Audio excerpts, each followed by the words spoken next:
ప్రధాని నరేంద్ర మోదీ కాసేపట్లో విశాఖకు చేరుకోనున్నారు. 2 లక్షల కోట్లకు పైగా విలువైన ప్రాజెక్టులకు శ్రీకారం చుట్టనున్నారు. ప్రధాని వెంట CM Chandrababu, deputy CM Pawan Kalyan కూడా ఈ పర్యటనలో పాల్గొంటున్నారు. ఆంధ్ర విశ్వవిద్యాలయం ఇంజనీరింగ్ కళాశాల మైదానంలో భారీ బహిరంగ సభ ఏర్పాట్లు చేస్తున్నారు. సాయంత్రం ప్రధాని మోదీ, చంద్రబాబు, పవన్ రోడ్ షో ఉంటుంది.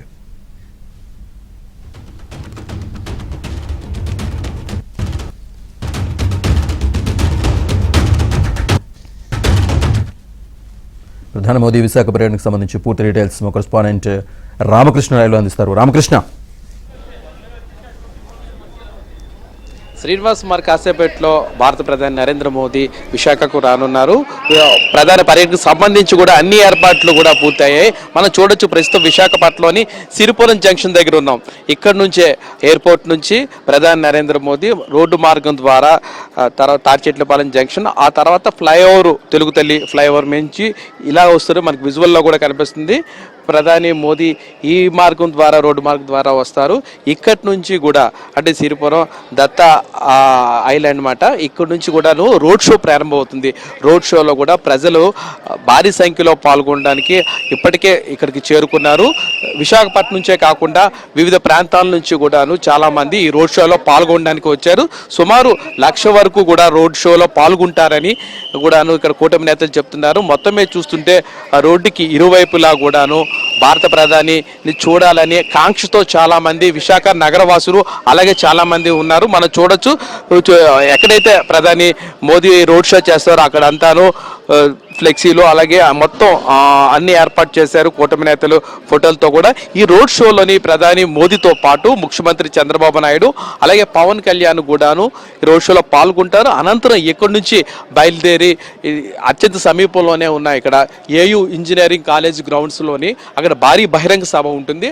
ఆ సభలోని ప్రజలను ఉద్దేశించి మోదీ మాట్లాడతారు. సుమారు అంటే ఈ బహిరంగ సభలోని సుమారు 2 లక్షల కోట్లకు పైగా విలువైన ప్రాజెక్టులకు సంబంధించి కూడా శంకుస్థాపనలు, ప్రారంభోత్సవాలు ఉంటాయి. మొత్తం మీద ప్రధాని పర్యటన అంతా విజయవంతం చేయడానికి గత కొన్ని రోజుల నుంచే మంత్రులు, కూటమి నేతలు అందరూ కూడా తీవ్రంగా ప్రయత్నాలు చేశారు. కమిటీలు కూడా వేశారు. అలాగే ఈ బహిరంగ సభకు అంటే సుమారు 2 లక్షల వరకు వస్తారని కూడా అంచనా వేశారు. అలాగే రోడ్ షోలోని 1,00,000 మంది వరకు కూడా పాల్గొంటారని చెప్పారు. అందుకు తగ్గ ఏర్పాట్లు అన్నీ పూర్తి చేశారు. ఇక్కడ వచ్చిన ప్రజలకి అందరికీ కూడా కనీస మౌలిక సదుపాయాలు కూడా కల్పించారు. ఇప్పటికీ ఆహార పొట్లాలు కూడా ఇచ్చారు. మంచినీరు వసతి కూడా కల్పించారు.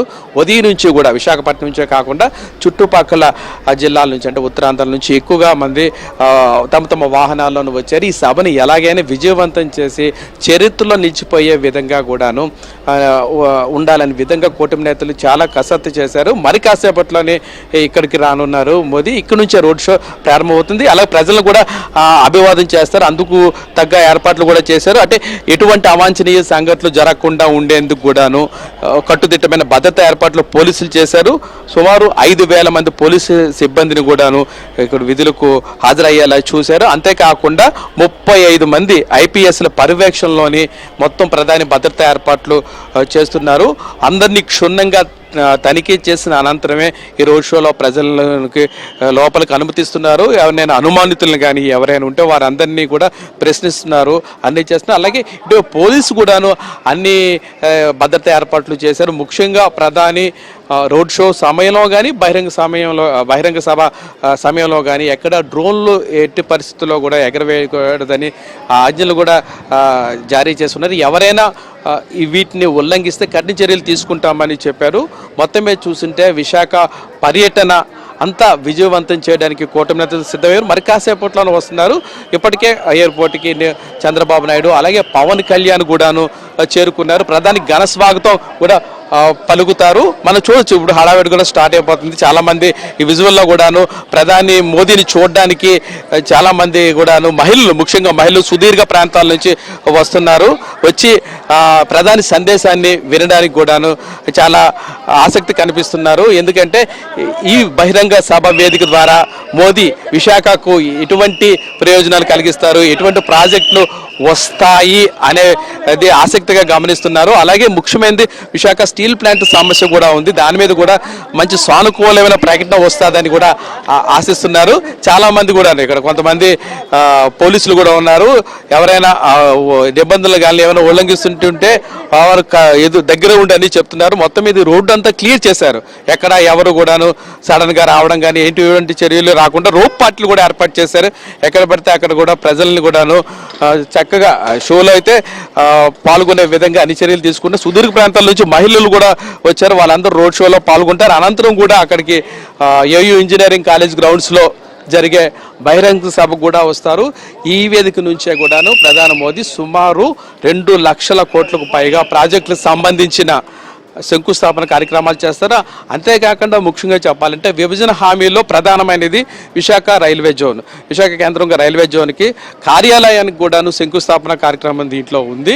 అలాగే ఎన్నో ప్రాజెక్టులు ఒక విశాఖపట్నమే కాదు, అటు అనకాపల్లి జిల్లాలోని విజయనగరం జిల్లాకు సంబంధించిన పలు ప్రాజెక్టులకు శంకుస్థాపన చేయనున్నారు. ఏదైనా 2024 సార్వత్రిక ఎన్నికల్లోని కూటమి ప్రభుత్వం ఘన విజయం సాధించిన తర్వాత తొలిసారి భారత ప్రధాని విశాఖ రావడంపై గత కొన్ని రోజుల నుంచి కూడా విశాఖ వాసులు కూడా చాలా ఆసక్తిగా గమనిస్తున్నారు. తమ రాష్ట్రానికి తమ జిల్లాకు ఏమి వస్తాయి, ఏం వరాలు జల్లులు కురిపిస్తారని చూస్తున్నారు. అయితే అధికారికంగా అయితే 2 లక్షల కోట్ల విలువైన ప్రాజెక్టులు కన్నారు. ఇంకేమైనా ప్రకటిస్తారని ఆశ కూడా ఎదురు చూస్తున్నారు. ఏదేమైనా కూడాను ప్రధాని పర్యటన విజయవంతం చేసి చరిత్రలో నిలిచిపోయే విధంగాను ఉండే విధంగా కృషి చేయడానికి కూటమి నేతలు అన్ని ఏర్పాట్లు కూడా పూర్తయిపోయి మరి కాసేపట్లోనే సిరిపురం నుంచి కూడాను రోడ్ షో ప్రారంభం కానుంది. శ్రీనివాస్.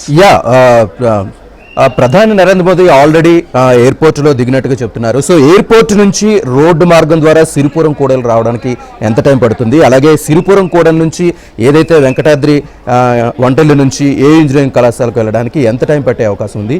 ఈ నేపథ్యంలో అక్కడ ఘన స్వాగతం పలకాలని చాలా ఏర్పాట్లు చేసినట్టుగా ఉన్నారు. జనం కూడా భారీగా తరలి వస్తున్న పరిస్థితి కనిపిస్తుంది. సో అక్కడ పోలీసు భద్రత ఏ విధంగా ఉంది? శ్రీనివాస్ మీరు చెప్పింది కరెక్టే. ఇక్కడ పోలీసు బందోబస్తు కూడాను చాలా పకడ్బందీగా చేశారు. ఎవరిని కూడాను అనుమానితులను ఎవరిని రానివ్వట్లేదు. అందరికీ క్షుణ్ణంగా తనిఖీ చేస్తున్నారు. ఆధార్ కార్డుతో కూడా తనిఖీ చేస్తున్నారు. ప్రధాని ఎయిర్పోర్ట్ నుంచి ఇక్కడ అంటే తాడిచెట్లపాలెం జంక్షన్, అక్కడ నుంచి తెలుగు తల్లి ఫ్లైఓవర్ నుంచి సిరిపురం దగ్గర రావడానికి దాదాపు 10 నిమిషాలు పడుతుంది. ఎందుకంటే ట్రాఫిక్ ఏమీ ఉండదు కాబట్టి ప్రధాని అలాగే ముఖ్యమంత్రి చంద్రబాబు నాయుడు, పవన్ కళ్యాణ్ కాబట్టి వస్తున్నారు కాబట్టి అక్కడ నుంచి మనం చూడొచ్చు విజువల్లోని ఎదురుగా కనిపిస్తుంది. అక్కడ తెలుగు తల్లి ఫ్లైఓవర్ నుంచి రాగానే మనకి ఎదురుగా కనిపిస్తున్న ఈ రోడ్డు మార్గం ద్వారాగానే ప్రధాని ఇక్కడి నుంచి వస్తారు. అలాగా ఈ రోడ్డు ద్వారా అలా కాస్త ముందుకు వెళ్తే అక్కడ నుంచి వెంకటాద్రి వంటిల్లు ఉంటుంది. అక్కడి నుంచి కూడాను రోడ్ షో ప్రారంభమవుతుంది. ఈ రోడ్ షోలోని ప్రధానితో పాటు చంద్రబాబు నాయుడు అలాగే పవన్ కళ్యాణ్ కూడా పాల్గొంటారు. అక్కడ రోడ్ షో ఎక్కడైతే ప్రారంభమవుతుందో అక్కడ కొన్ని సాంస్కృతిక కార్యక్రమాలు కూడా నిర్వహిస్తున్నారు. అక్కడ ఉన్న స్థానికంగా రోడ్ షోలో ఎవరైతే పాల్గొన్నారో వాళ్ళందరూ కూడాను వాటిని వీక్షించడానికి కూడా పెట్టారు. ప్రధాని మరి కాసేపట్లో వస్తున్నారు కాబట్టి ఏదేమైనా కూడాను ఏదైనా ఈ రోడ్ షోని విజయవంతం చేయడానికి కూటమి నేతలు అన్ని ఏర్పాట్లు చేసేసారు. Srinivas, watch Hyderabad studio.